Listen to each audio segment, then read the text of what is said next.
Me llamo Alejandro Valdés, tengo 40 años y nací en Barcelona, una ciudad donde las ramblas respiran historia y el aroma del café se mezcla con las voces de los turistas. Pero mi mundo, desde que tengo memoria, estaba envuelto en una niebla gris que nada tenía que ver con el cielo mediterráneo. Era gris por dentro, en el alma, porque crecí como testigo de Jehová en una familia que había convertido esa fe en el centro absoluto de su existencia. Antes de seguir con este testimonio, cuéntame en los comentarios desde donde nos estás viendo. Me llena de alegría saber hasta dónde llegan estas historias de fe y esperanza. Mi padre, Eduardo, era un hombre de pocas palabras pero de gran determinación. Mi madre, Carmen, tenía la mirada siempre preocupada, como si cargara sobre sus hombros el peso de un mundo que estaba por acabar. Y quizás era así, porque en nuestra casa se hablaba continuamente del fin de los tiempos, de Armagedón que llegaría pronto, muy pronto. Alejandro, me decía mamá mientras planchaba las camisas blancas que debía usar para las reuniones, nosotros somos diferentes. Nosotros tenemos la verdad. Los demás están en la oscuridad, pero nosotros estamos en la luz. De niño, esa distinción me hacía sentir especial, pero también terriblemente solo. Mientras mis compañeros de escuela corrían libres por las calles, jugaban fútbol en los parques o iban a fiestas de cumpleaños, yo pasaba las tardes preparando presentaciones para el servicio de campo. A los 8 años ya sabía de memoria los versículos que debía citar al tocar las puertas. Ya sabía cómo sonreír educadamente cuando la gente nos cerraba la puerta en la cara. Ya sabía cómo sentirme diferente, superior, pero también increíblemente aislado del resto del mundo. El Salón del Reino se convirtió en mi segundo hogar. 3 veces por semana nos reuníamos allí, en esa estructura simple y despojada, sin cruces ni decoraciones, donde cada palabra pronunciada desde la plataforma se recibía como verdad absoluta. Recuerdo mis primeros discursos en la escuela del ministerio teocrático, las manos temblando, la voz quebrada, pero también esa extraña sensación de ser parte de algo importante, de ser un instrumento en las manos de Jehová para salvar vidas humanas. A los 15 años me convertí en publicador, no bautizado. A los 18, pionero regular. Dedicaba 70 horas al mes tocando puertas, distribuyendo revistas, dirigiendo estudios bíblicos. Mi vida giraba completamente en torno a la organización, las reuniones, el servicio, las asambleas, las convenciones. No había espacio para nada más. Los amigos del mundo eran peligrosos, las novias no testigos eran impensables, la universidad una pérdida de tiempo que nos alejaría de la verdad. A los 24 años fui nombrado siervo ministerial. A los 27, anciano de congregación. Era considerado un ejemplo para los jóvenes, uno que había tomado las decisiones correctas, que había puesto a Jehová en primer lugar. Pero dentro de mí, en una parte muy profunda que no me atrevía a mirar jamás, crecía un vacío. Era como si estuviera interpretando un papel, repitiendo líneas aprendidas de memoria, viviendo una vida que no me pertenecía completamente. Durante una asamblea de circuito en Tarragona conocí a Isabella. Era una chica de Valencia, de cabello castaño y ojos que parecían siempre un poco tristes, incluso cuando sonreía. También había crecido en la verdad, hija de un anciano respetado, pionera regular desde los 19 años. Nos presentó un amigo, común durante el descanso del almuerzo, y cuando nos dimos la mano, sentí algo que no podía definir. No era solo atracción, era reconocimiento, como si me mirara en un espejo y viera a alguien más que, como yo, estaba interpretando un papel. Nos casamos 2 años después, en una ceremonia simple, en el Salón del Reino, sin música mundana, sin excesos, pero con esa alegría contenida que caracterizaba todo lo que hacíamos. Isabella era una esposa perfecta según los estándares de la organización, sumisa, espiritual, siempre dispuesta a apoyar mi ministerio, pero en las horas nocturnas, cuando estábamos solos en nuestro pequeño apartamento en Geresia, a veces, la veía mirar por la ventana con una expresión que reconocía demasiado bien. Era la misma que tenía yo, la sensación de que se nos estaba escapando algo, de que estábamos viviendo una vida a medias. Alejandro, me dijo una noche mientras cenábamos en silencio, ¿alguna vez te preguntas cómo habría sido nuestra vida si hubiéramos nacido en una familia diferente? La pregunta me golpeó como un puñetazo en el estómago, no porque nunca me lo hubiera preguntado, sino porque nunca había tenido el valor de decirlo en voz alta. Isabella, respondí con la voz ligeramente temblorosa, esos pensamientos vienen de Satanás. Debemos estar agradecidos a Jehová por habernos dado la verdad. Pero esa noche, mientras ella dormía a mi lado, me quedé despierto mirando el techo. Sus palabras habían abierto una grieta en ese muro que había construido alrededor de mis dudas, y a través de esa grieta comenzaba a filtrarse una luz que me daba miedo, pero que al mismo tiempo me atraía irresistiblemente. La congregación de Heresia era como una gran familia, o al menos así nos hacían creer. Nos conocíamos todos, sabíamos todo los unos de los otros, nos vigilábamos mutuamente con el cariño de quienes quieren lo mejor para sus hermanos espirituales. Pero, también era una familia donde no se podía fallar, donde cada paso en falso se notaba, se discutía, se corregía. Era un amor condicional. Te amábamos mientras fueras perfecto, mientras no hicieras preguntas incómodas, mientras no cuestionaras la autoridad del esclavo fiel y discreto. En esos años comencé a notar cosas que antes no veía, o que veía, pero ignoraba voluntariamente: la rigidez de ciertas reglas que parecían más humanas que divinas, la insistencia en la obediencia absoluta a la organización, como si fuera el único canal a través del cual Dios hablaba a la humanidad, el miedo que impregnaba cada decisión, miedo a equivocarse, miedo a ser juzgado, miedo a perder la aprobación divina. Fue cuando llegó Esperanza a nuestra congregación que todo comenzó a cambiar realmente. Esperanza Morales tenía 8 años, y era hija de Ricardo y Patricia, una pareja que se había mudado desde Sevilla por motivos laborales. Ricardo era un anciano celoso, Patricia una pionera devota, y Esperanza era esa niña que todos adoraban, vivaz, curiosa, siempre la primera en responder durante las reuniones, siempre voluntaria para los programas especiales. Esperanza tenía algo especial. Cuando te miraba con esos ojos grandes y oscuros, parecía ver directamente al alma, y quizás era precisamente esto lo que me incomodaba, porque cuando me miraba tenía la sensación de que veía a través de mi fachada de anciano perfecto, y percibía esa parte de mí que dudaba, que se sentía enjaulada, que deseaba desesperadamente ser libre. El otoño de 2020 trajo consigo las primeras señales de lo que se convertiría en la tormenta más devastadora de mi vida. Esperanza había comenzado a sentirse mal. Al principio parecían solo los malestares estacionales normales,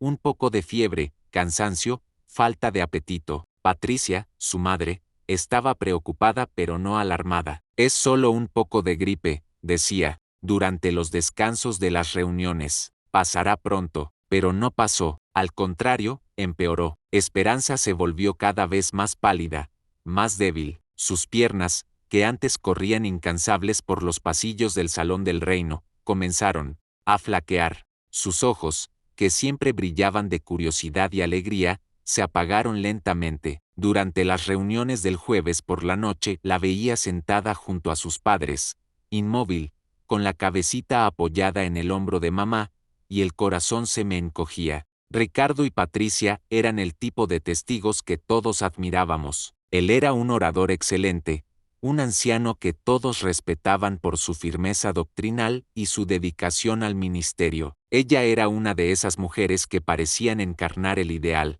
de la hermana cristiana, siempre elegante pero modesta, siempre dispuesta a ayudar, siempre con una palabra de aliento para quien la necesitara. Eran una familia modelo, el tipo de familia que se citaba como ejemplo durante los discursos. Cuando finalmente decidieron llevar a Esperanza al médico, el diagnóstico llegó como un rayo: leucemia linfoblástica aguda. Las palabras del doctor resonaron en la sala de espera del Hospital Sant Juan de Déu como una sentencia de muerte. Yo estaba allí como anciano para ofrecer apoyo espiritual a la familia, pero cuando escuché esas palabras, sentí el mundo desplomarse sobre mí. La niña necesita comenzar inmediatamente la quimioterapia, explicó el médico, un hombre de unos 50 años con ojos cansados pero gentiles. Es una forma agresiva, pero si intervenimos de inmediato, las posibilidades de curación son muy buenas. Sin embargo, será necesario un trasplante de médula ósea, y durante el tratamiento, podría necesitar transfusiones de sangre. El silencio que siguió a esas palabras fue ensordecedor. Ricardo y Patricia se intercambiaron una mirada que conocía demasiado bien. Era la mirada de dos testigos de Jehová que sabían perfectamente qué significaban esas últimas palabras. Del médico, las transfusiones de sangre estaban prohibidas. Era una doctrina fundamental, no negociable. Aceptar sangre significaba ir contra la voluntad de Jehová, significaba contaminar el propio cuerpo con algo que las escrituras definían como sagrado. Doctor, dijo Ricardo con voz firme pero temblorosa, no podemos aceptar transfusiones de sangre, es contra nuestra fe. El médico lo miró incrédulo, luego se volvió hacia Patricia, esperando tal vez encontrar en ella una voz diferente, pero Patricia, con lágrimas en los ojos, asintió en silencio. Esa noche no pude dormir. Isabella también estaba despierta. La escuchaba llorar quedamente en la oscuridad de nuestro dormitorio. Alejandro, me susurró finalmente, esa niña podría morir.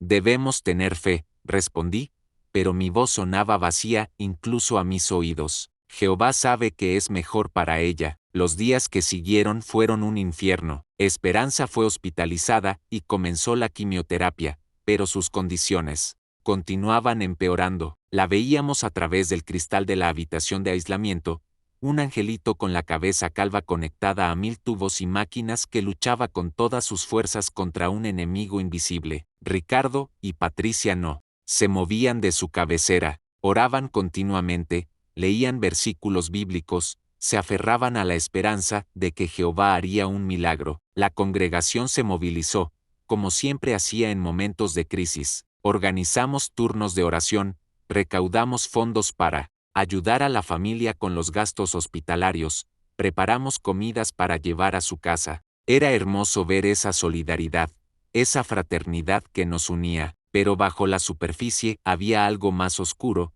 algo que no nos atrevíamos a admitir. Todos sabíamos que Esperanza se estaba muriendo, todos sabíamos que una simple transfusión podría salvarla, pero nadie se atrevía a decirlo en voz alta. Durante las reuniones, se hablaba frecuentemente de la familia Morales. El cuerpo de ancianos los había tomado como ejemplo de integridad cristiana, de fidelidad a Jehová incluso en las pruebas más difíciles. Miren a Ricardo y Patricia, decía desde la plataforma el superintendente de circuito durante su visita. Están demostrando una fe inquebrantable. Prefieren perder la vida terrenal de su niña antes que comprometer su relación con Jehová. Esto es verdadero amor a Dios. Yo me sentaba en primera fila como siempre, asintiendo a esas palabras, pero dentro de mí algo se revelaba. ¿Era realmente amor a Dios dejar morir a una niña inocente? ¿Era realmente eso lo que quería el Dios de amor del que siempre hablábamos? Comencé a leer la Biblia con ojos diferentes, buscando versículos que hablaran de misericordia, de compasión, de amor por la vida humana, y cuanto más leía, más me daba cuenta de que algo no cuadraba. Una noche, mientras estaba en el hospital para un turno de asistencia espiritual, conocí al padre Miguel, el capellán del hospital. Era un hombre mayor con cabello blanco y una sonrisa gentil que le iluminaba todo el rostro. Usted es Alejandro, ¿verdad?, me dijo. He oído hablar de Esperanza. Es una niña especial. Asentí sintiendo un nudo en la garganta. Padre, le pregunté de repente, ¿usted cree realmente que Dios quiere que una niña muera por una cuestión de doctrina? Me miró con ojos llenos de comprensión. Hijo mío, me respondió dulcemente, el Dios que yo conozco es un Dios de vida, no de muerte. Es un Dios que llora cuando lloramos, que sufre cuando sufrimos. No creo que jamás pida a un padre sacrificar la vida de su hijo para demostrar su fe. Esas palabras se quedaron dentro de mí como espinas. Esa noche, por primera vez en años, tomé la Biblia y la leí sin la ayuda de las publicaciones de la Torre del Vigía. Leí del Jesús que sanaba en sábado, a pesar de que la ley lo prohibía. Leí del Jesús que decía misericordia quiero, no sacrificio. Leí del Jesús que siempre ponía la vida humana por encima de las reglas religiosas, y por primera vez en mi vida adulta comencé a llorar realmente, no las lágrimas controladas que había aprendido a derramar durante las reuniones, sino un llanto profundo, liberador, que venía desde el fondo del alma. Lloraba por esperanza, por sus padres, por mí mismo, por todos nosotros que estábamos atrapados en una jaula de reglas que sofocaban el amor en lugar de liberarlo. Era el comienzo del fin de mi mundo como testigo de Jehová, y aunque aún no lo sabía, también era el comienzo de mi verdadera vida. La llamada llegó a las 4:00 de la madrugada del 20 de diciembre. Era Ricardo, su voz quebrada por el dolor. Alejandro, Esperanza se ha ido. Murió hace una hora. Colgué el teléfono con las manos temblando. Isabella se despertó sobresaltada, y cuando vio mi cara lo entendió todo. No dijo nada, me abrazó y lloramos juntos en silencio en la oscuridad de nuestro dormitorio. Esperanza había resistido 4 meses. 4 meses de quimioterapia, de esperanzas y oraciones, de noches en vela, suplicando a Jehová que hiciera un milagro. 4 meses en los que habíamos visto a esa niña hermosa consumirse día tras día, mientras los médicos nos repetían que bastaba una transfusión para salvarle la vida. Al final, el milagro no llegó, o tal vez sí llegó, pero nosotros lo rechazamos. El funeral se realizó en el Salón del Reino, como siempre sucedía con los testigos fieles. El discurso lo dio el superintendente de circuito, un hombre alto y distinguido que hablaba con esa seguridad que caracterizaba a todos nuestros oradores. No habló de Esperanza como niña, como persona única e irrepetible. Habló de ella como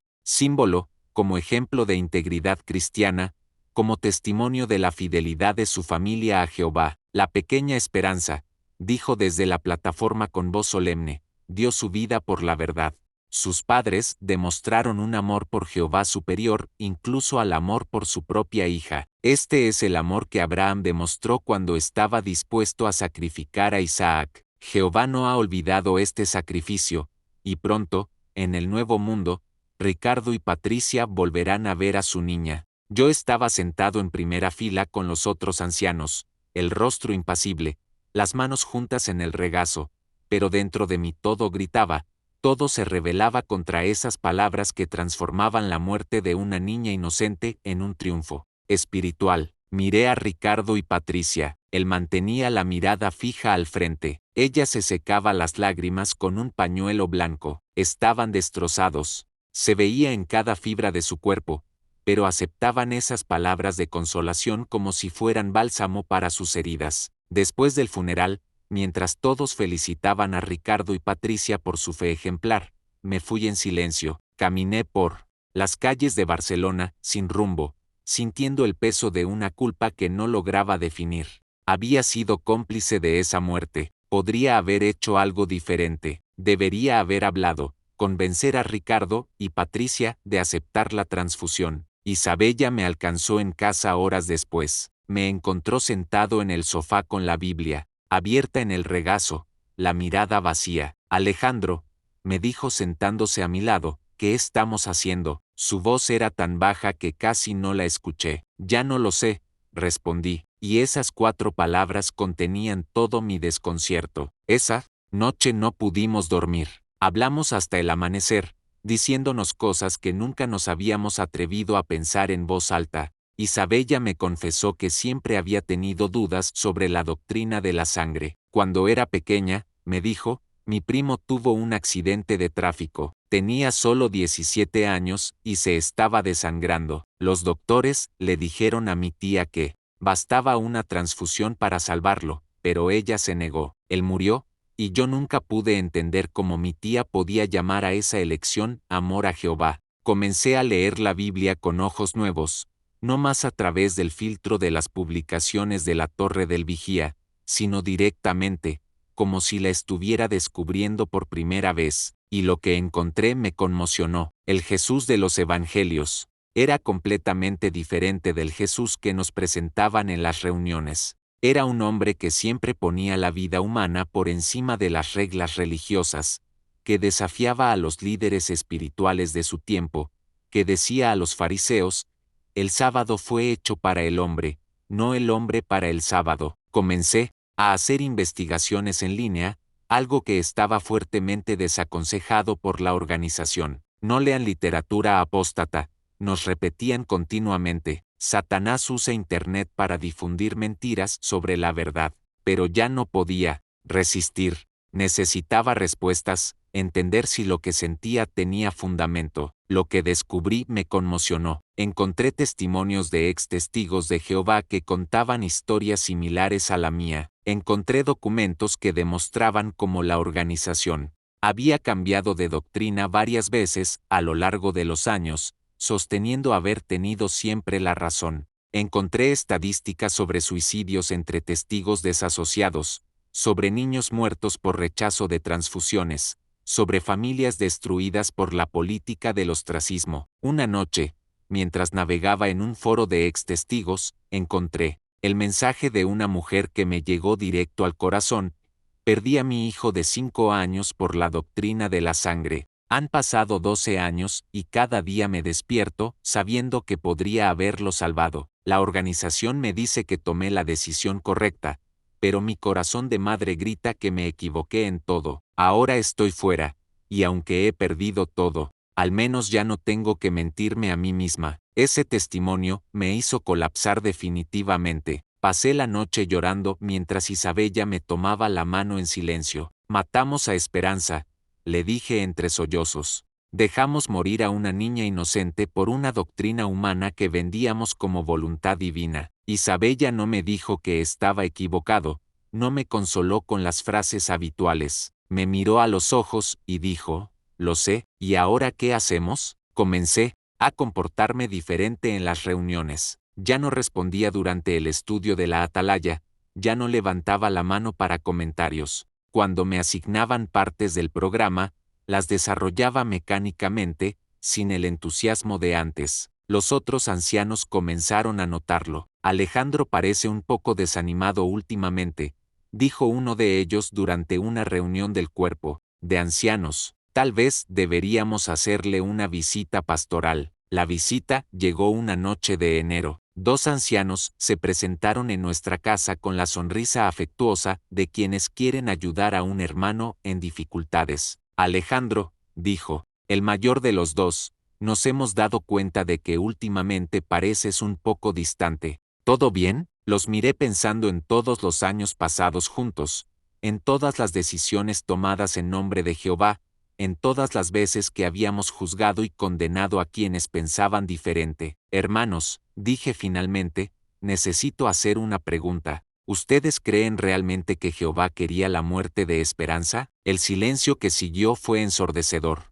Se intercambiaron una mirada preocupada. Luego el más joven de los dos respondió, Alejandro, estas son preguntas peligrosas. Nosotros no podemos cuestionar la sabiduría de Jehová. Si la organización dice que las transfusiones están mal, nosotros debemos confiar. Pero, ¿y si la organización se equivoca? Insistí, ¿y si es solo una interpretación humana? En ese momento, su actitud cambió completamente. Alejandro, dijo el mayor con tono severo, estás hablando como un apóstata. Estas dudas vienen de Satanás. Te aconsejamos orar más, estudiar más y evitar cualquier fuente de información que no esté aprobada por el esclavo fiel y discreto. Cuando se fueron, Isabella y yo nos miramos y entendimos que ya no había vuelta atrás. Los dados estaban echados. Teníamos 2 opciones: retroceder y fingir por el resto de nuestra vida, o seguir adelante y enfrentar las consecuencias. Esa noche tomamos la decisión más difícil de nuestra vida. Dejaríamos la organización y buscaríamos en otra parte esa verdad que aún esperábamos encontrar.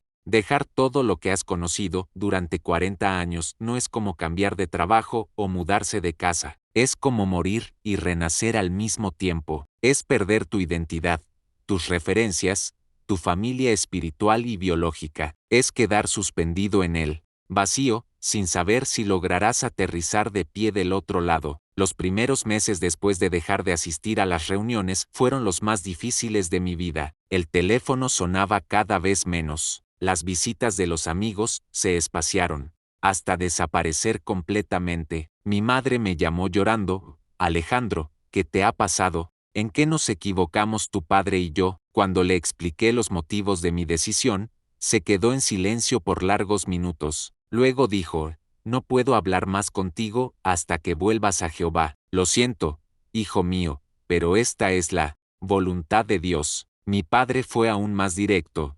Estás muerto para nosotros, me dijo por teléfono con voz fría. Prefiero no tener un hijo antes que tener un hijo apóstata. Y colgó. No he vuelto a saber de ellos desde ese día. Isabella y yo nos aferramos el uno al otro como dos náufragos en medio del océano. Ella había perdido a su familia de la misma manera. Su hermana le había escrito una carta diciéndole que para ella ya no existía. Sus padres habían cambiado de número de teléfono para no escucharla más. Estábamos solos, completamente solos, en una ciudad que de repente nos parecía extraña. ¿Tomamos la decisión correcta?, me preguntó Isabella una noche mientras cenábamos en silencio en nuestro apartamento que ahora parecía una tumba. No lo sé, le respondí honestamente. Solo sé que ya no podía fingir más. No podía seguir pretendiendo que la muerte de Esperanza había sido voluntad de Dios. En esos meses oscuros comencé a buscar a Dios fuera de la organización. Era extraño. Toda la vida me habían dicho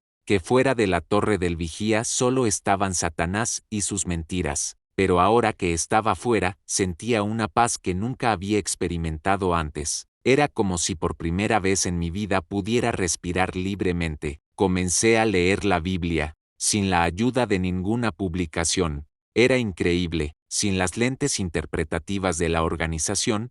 Las palabras de Jesús tenían un sabor completamente diferente. Vengan a mí todos los que están cansados y agobiados, y yo les daré descanso, leía en el Evangelio de Mateo. Mi yugo es suave y mi carga es ligera. ¿Cómo era posible que nunca hubiera notado antes esa promesa de descanso? Porque en mi vida como testigo de Jehová nunca había sentido ese descanso, sino solo el peso aplastante de las expectativas. ¿Y las reglas? Un domingo por la mañana, mientras paseábamos por el barrio gótico de Barcelona, Isabella se detuvo frente a una pequeña iglesia evangélica. Alejandro, me dijo, ¿oyes esa música? De la iglesia salían notas de piano y voces cantando. No era la música solemne y compuesta que estábamos acostumbrados a escuchar en nuestras reuniones, sino algo diferente, vivo, gozoso. Entremos, me dijo de repente. Mi primer instinto fue negarme. Toda la vida me habían enseñado que las otras iglesias eran lugares de falsa adoración,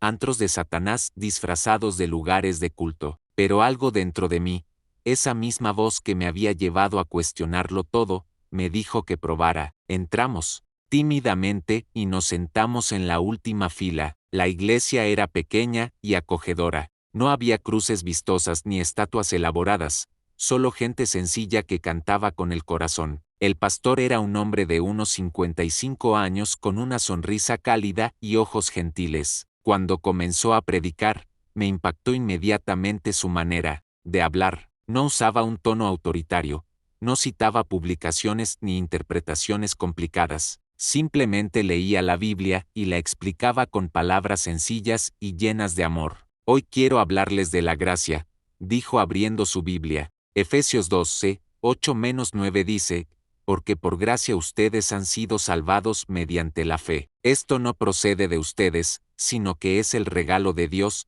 no por obras, para que nadie se jacte. Esas palabras me golpearon como un rayo. La gracia, toda la vida me habían enseñado que la salvación dependía de mis obras, de mi servicio, de mi obediencia a la organización. La gracia, continuó el pastor, significa que Dios nos ama no por lo que hacemos, sino por lo que somos. Significa que no tenemos que ganarnos su amor porque ya nos lo ha dado gratuitamente a través de Jesucristo. Sentí los ojos llenarse de lágrimas. ¿Era posible? Era posible que durante todos esos años hubiera tratado de conquistar un amor que ya se me había dado. Después del culto, nadie nos detuvo para hacernos preguntas indiscretas o pedirnos que llenáramos formularios. Una señora mayor simplemente se acercó y nos dijo, es hermoso verlos aquí, espero que regresen. No, había presiones, no había obligaciones, solo una invitación gentil y sincera. Regresamos el domingo siguiente y el otro después.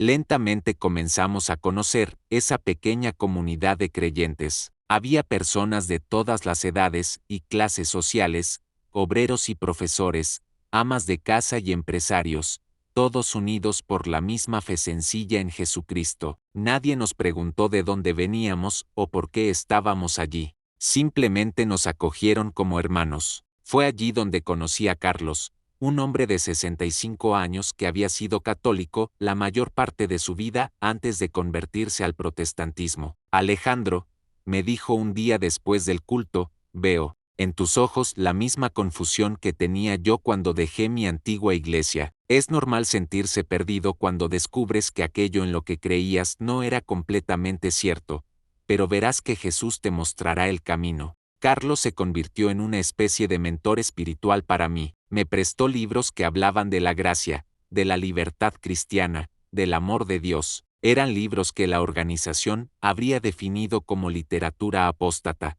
pero que, para mí fueron como agua fresca en el desierto. Descubrí que existían miles de cristianos en el mundo que amaban a Jesús sin formar parte de ninguna organización centralizada, que leían la Biblia sin filtros interpretativos, que vivían su fe con alegría en lugar de con miedo. Una noche, mientras leía uno de esos libros, me topé con una frase que me cambió la vida: la religión dice haz, el evangelio dice ya está hecho. Me quedé mirando esa frase por largos minutos. Toda mi vida como testigo de Jehová había sido un continuo hacer, predicar, asistir a reuniones, estudiar, obedecer. Pero el evangelio me estaba diciendo que todo ya había sido hecho por Jesús en la cruz. Esa noche, hablé con Isabella hasta el amanecer.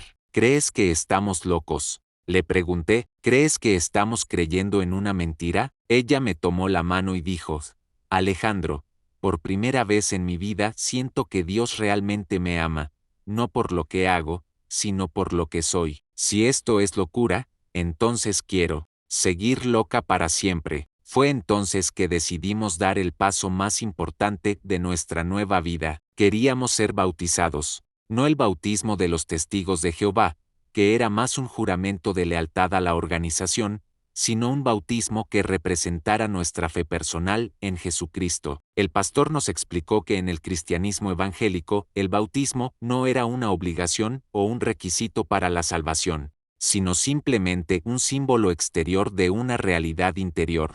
Si sienten en el corazón que Jesús es su Salvador, nos dijo, entonces el bautismo es simplemente una manera de declararlo públicamente. La idea me emocionaba y me asustaba. Al mismo tiempo, ser bautizado significaba cerrar definitivamente con mi pasado como testigo de Jehová y comenzar una nueva vida como cristiano libre, pero sentía que era lo que debía hacer. Por primera vez en mi vida, estaba a punto de tomar una decisión espiritual motivada por el amor en lugar del miedo. El día de mi bautismo, el 25 de julio de 2021, el sol brillaba sobre Barcelona como nunca lo había visto antes. Estábamos en un pequeño centro evangélico en Sarri, donde había una piscina bautismal rodeada por una comunidad de creyentes que se habían convertido en nuestra nueva familia. Isabella estaba a mi lado, radiante, lista también para dar este paso de fe conmigo. Mientras me preparaba para descender al agua, mi mente corrió rápidamente a través de todos los años de mi vida anterior. Pensé en ese niño de 9 años que había recibido su primer libro de la escuela del ministerio teocrático, convencido de ser especial ante los ojos de Dios. Pensé en todas las puertas que había tocado, todas las revistas que había distribuido, todos los discursos que había dado. Pensé en Esperanza,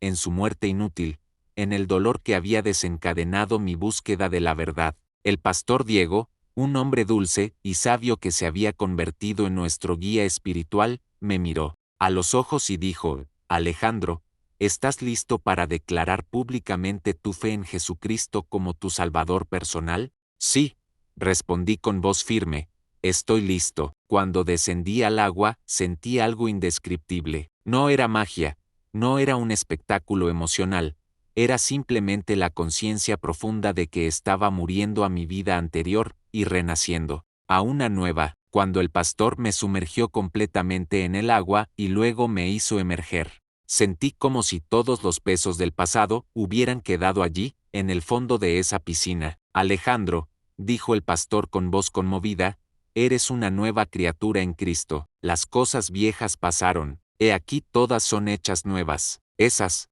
palabras de Pablo a los Corintios resonaron en mi corazón como una campana de libertad. Era libre, finalmente completamente libre. Los meses que siguieron fueron un periodo de descubrimiento y crecimiento increíble. Sin el peso de las reglas de la organización, finalmente podía explorar mi fe sin miedo. Leía la Biblia con ojos nuevos, participaba en estudios bíblicos con entusiasmo genuino. Oraba con una libertad que nunca había conocido. Ya no tenía que controlar cada palabra mía, ya no tenía que temer hacer preguntas incómodas. Una noche, mientras miraba la puesta de sol desde el balcón de nuestro apartamento, Isabella se me acercó y dijo, Alejandro, creo que Dios nos está preparando para algo importante. Tenía razón. Sentía crecer dentro de mí un fuerte deseo de ayudar a otros en mi misma situación, testigos de Jehová que dudaban, que sufrían, que buscaban una salida pero no sabían cómo encontrarla. Comencé a escribir mi testimonio en Internet, no para atacar a la organización o convencer a nadie, sino simplemente para compartir mi experiencia con quienes pudieran necesitarla. La respuesta fue increíble. Recibí cientos de mensajes de ex testigos, de testigos activos que dudaban, de familias rotas por la desasociación. Cada historia era única, pero todas tenían el mismo hilo conductor: la búsqueda desesperada de un Dios de amor más allá de las estructuras humanas. Fue entonces que conocí a Miguel, un ex anciano de Madrid que había vivido una experiencia similar a la mía. También él había dejado la organización después de la muerte de un niño por rechazo de transfusiones, y también él había encontrado a Cristo en una iglesia evangélica. Alejandro, me dijo durante una larga llamada telefónica, creo que Dios nos está llamando a ser puentes entre quienes aún están dentro y quienes ya están fuera. Junto con Miguel comenzamos un pequeño ministerio en línea para ex testigos de Jehová. No era proselitismo, no era propaganda, era simplemente un lugar seguro donde las personas podían contar sus historias, hacer preguntas, recibir apoyo emocional y espiritual. Organizábamos encuentros por videoconferencia, compartíamos recursos bíblicos, poníamos en contacto a personas que vivían situaciones similares. Una de las historias que más me impactó fue la de Carmen, una joven madre de Sevilla que había comenzado a dudar cuando su hijo de 6 años había necesitado una operación de emergencia. Los médicos le habían dicho que podría ser necesaria una transfusión, y ella había pasado noches enteras llorando y llorando, dividida entre el amor por su hijo y el miedo de desobedecer a Jehová. Alejandro, me escribió en un mensaje privado, cuando leí tu historia, entendí que no estaba loca, entendí que era normal tener dudas, era normal poner la vida de mi hijo por encima de las reglas de la organización. Gracias por hacerme entender que Dios es amor, no control. Carmen dejó la organización poco después, y aunque perdió a su familia biológica, encontró una nueva familia en la iglesia evangélica de su ciudad. Su hijo, afortunadamente, no necesitó la transfusión, pero ella entendió que, si hubiera sido necesario, no habría dudado ni un momento en salvar la vida de su hijo. Pero la historia que más me conmovió fue la de Ricardo y Patricia, los padres de Esperanza. 2 años después de la muerte de su niña, Ricardo me contactó a través de nuestro sitio web. Estaba desesperado, destrozado por el dolor y la culpa. Alejandro, me escribió, ya no puedo vivir sabiendo que podría haber salvado a mi hija. La organización me dice que tomé la decisión correcta, pero mi corazón de padre grita que me equivoqué en todo. Comencé una correspondencia privada con Ricardo que duró meses. Le envié libros sobre la gracia, estudios bíblicos sobre el amor de Dios, testimonios de otros padres que habían vivido experiencias similares. Lentamente Ricardo comenzó a entender que Dios no había querido la muerte de Esperanza, que había sido una decisión humana, basada en una interpretación humana de las Escrituras. El proceso de sanidad de Ricardo y Patricia fue largo y doloroso. Tuvieron que enfrentar la desasociación, la pérdida de su comunidad, el juicio de los ex hermanos, pero también descubrieron a un Dios que llora con ellos, que comprende su dolor, que no los condena por haber puesto las reglas humanas antes que la vida de su niña. Hoy Ricardo y Patricia asisten a una iglesia evangélica en Sevilla. No han olvidado a Esperanza, no han superado el dolor de su pérdida, pero han encontrado paz sabiendo que su niña está en los brazos de Jesús, y que un día la volverán a ver, y sobre todo, han encontrado el valor para hablar públicamente de su experiencia para evitar que otros padres cometan el mismo error. Alejandro, me dijo Ricardo la última vez que hablamos, no puedo traer de vuelta a Esperanza, pero si nuestro testimonio puede salvar aunque sea a otro niño, entonces, tal vez su muerte no habrá sido completamente inútil. Han pasado 4 años desde que dejé la organización de los Testigos de Jehová. No ha sido fácil, nunca lo será completamente. Todavía hay noches en que me despierto pensando en mi madre, en mi padre, en todos los amigos que perdí. Hay momentos en que me pregunto si el camino que elegí es el correcto, pero entonces pienso en Esperanza, en su vida rota en el altar de una doctrina humana. Pienso en Carmen que ahora cría a su hijo en la libertad del amor de Cristo. Pienso en Ricardo y Patricia que encontraron paz en el perdón de Dios, y sé que cada lágrima derramada, cada relación perdida, cada noche en vela fue el precio que había que pagar por la libertad.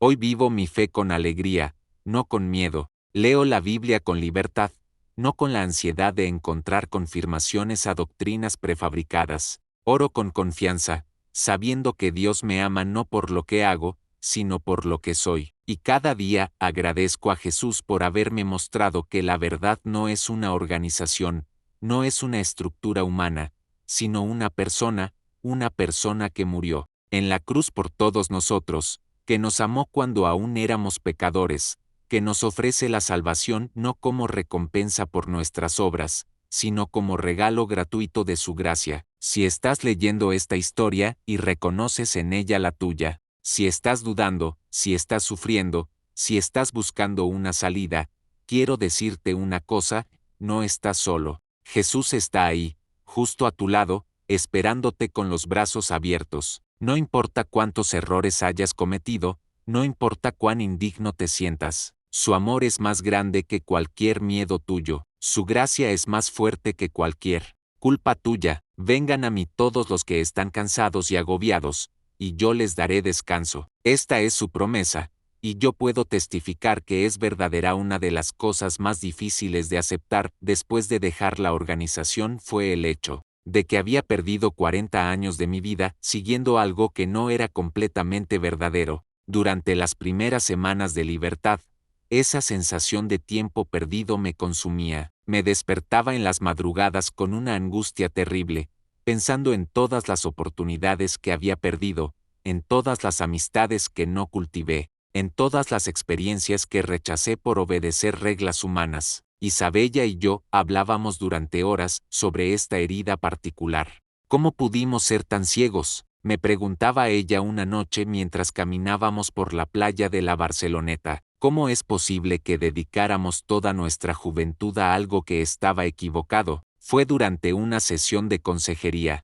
pastoral con el pastor Diego que comencé a entender algo fundamental sobre el perdón y la sanidad. Alejandro, me dijo con su voz cálida, Dios no desperdicia nada en nuestras vidas, incluso nuestros errores, incluso nuestro tiempo en la organización, pueden convertirse en herramientas poderosas para ayudar a otros. Me costó meses entender completamente lo que quería decir, pero gradualmente comencé a ver que mi experiencia como testigo de Jehová, por dolorosa que hubiera sido, me había dado algo invaluable, la capacidad de entender el corazón de quienes estaban atrapados en sistemas religiosos opresivos. Conocía la ansiedad de nunca sentirse lo suficientemente bueno para Dios. Conocía el agotamiento de tratar de ganar la salvación a través de obras. Conocía la soledad del aislamiento de la sociedad. Conocía el terror de cuestionar las enseñanzas de los líderes. Esta comprensión íntima del dolor me convertía en alguien único para ayudar a otros en situaciones similares. El proceso de sanidad no fue lineal. Había días buenos y días terribles. Algunas mañanas me despertaba lleno de esperanza y gratitud por mi nueva libertad.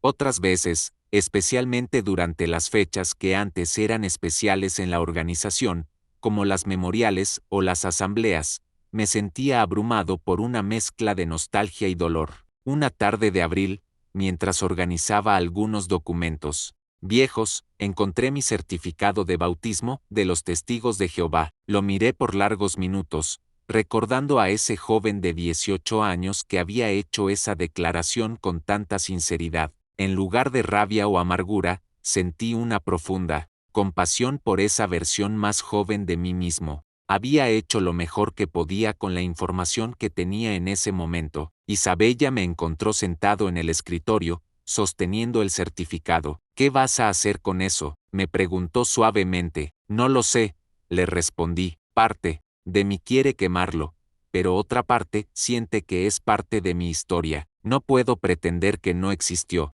Esa conversación me llevó a una comprensión más profunda.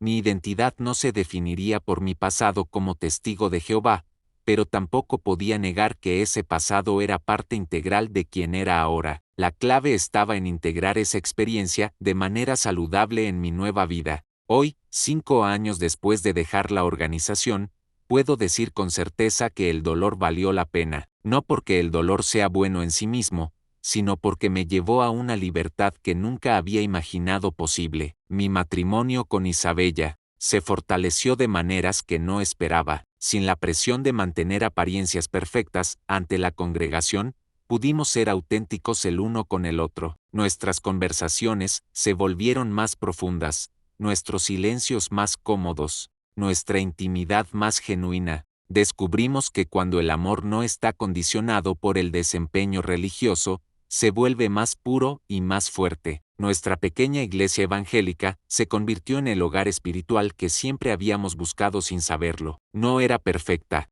ninguna comunidad humana lo es, pero la diferencia fundamental era que el amor de Cristo se expresaba a través de la gracia, no del control. Los errores se trataban con compasión, las preguntas se recibían con paciencia, y la diversidad de opiniones se celebraba como evidencia de la riqueza de la familia de Dios. Mi ministerio online para ex testigos de Jehová creció más allá de lo que había imaginado. Lo que comenzó como un simple blog se convirtió en una red internacional de apoyo. Recibimos mensajes diarios de personas en diferentes etapas de su salida de la organización. Algunos apenas comenzaban a dudar.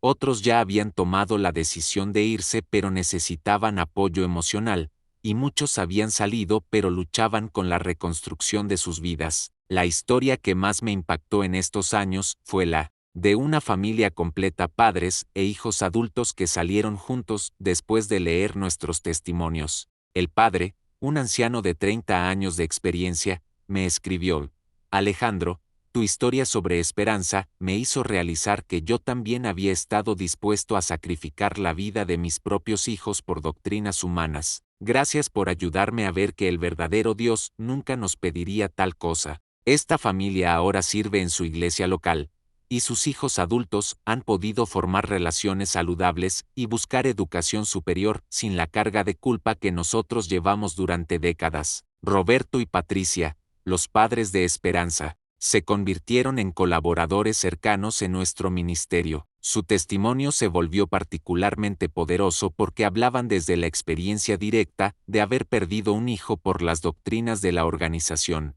Su valor para contar su historia públicamente ha sido instrumental en ayudar a otros padres a tomar decisiones diferentes cuando enfrentan situaciones médicas similares. En estos 5 años, hemos documentado más de 200 casos de ex testigos de Jehová que encontraron libertad en Cristo después de contactar nuestro ministerio. Cada historia es única, pero todas comparten elementos comunes: el despertar gradual a las inconsistencias doctrinales, el terror de perder familia y amigos, el proceso doloroso pero liberador de salir, y finalmente, el gozo indescriptible de descubrir que el amor de Dios no depende de nuestro desempeño. Uno de los aspectos más gratificantes de este trabajo ha sido ver familias reunirse. Hemos facilitado reconexiones entre padres e hijos que habían estado separados por años debido a la política de ostracismo. Hemos visto matrimonios restaurados cuando ambos cónyuges encontraron la valentía de cuestionar juntos las enseñanzas organizacionales. Si estás leyendo esta historia y reconoces elementos de tu propia experiencia, quiero que sepas algo fundamental: no estás loco por dudar. No eres débil por cuestionar. No eres malvado por querer más libertad espiritual. Estos sentimientos que luchas por suprimir no vienen de Satanás, como te han enseñado, sino del Espíritu de Dios que te llama hacia una relación más auténtica con Él. El camino hacia la libertad no es fácil, pero es posible. Miles de nosotros hemos caminado este sendero antes que tú, y estamos aquí para tenderte la mano cuando estés listo. No tienes que hacerlo solo. Jesús dijo: si permanecen en mi palabra, son verdaderamente mis discípulos, y conocerán la verdad, y la verdad los hará libres. Esta libertad no se encuentra en ninguna organización humana, sino en una relación personal con aquel que murió para liberarnos no solo del pecado, sino de toda forma de esclavitud religiosa. La verdadera adoración no se mide en horas de servicio o reuniones asistidas. Se mide en el amor que mostramos, en la gracia que extendemos, en la libertad con la que vivimos como hijos de Dios. Tu nueva vida te espera. El primer paso, eres tú quien debe darlo. Y recuerda, no importa cuánto tiempo hayas estado en la organización, nunca es demasiado tarde para ser libre. Queridos hermanos que aún luchan en silencio, esta es mi historia, pero también es la historia de miles de personas que han encontrado el valor de buscar la verdad más allá de las estructuras humanas. Si sientes que Dios te está llamando hacia algo más auténtico, no ignores esa voz. Es posible que sea el mismo espíritu que libró a los israelitas de Egipto, llamándote a salir de tu propia esclavitud hacia la tierra prometida de la libertad en Cristo. La organización te dirá que pensar por ti mismo es peligroso. Cristo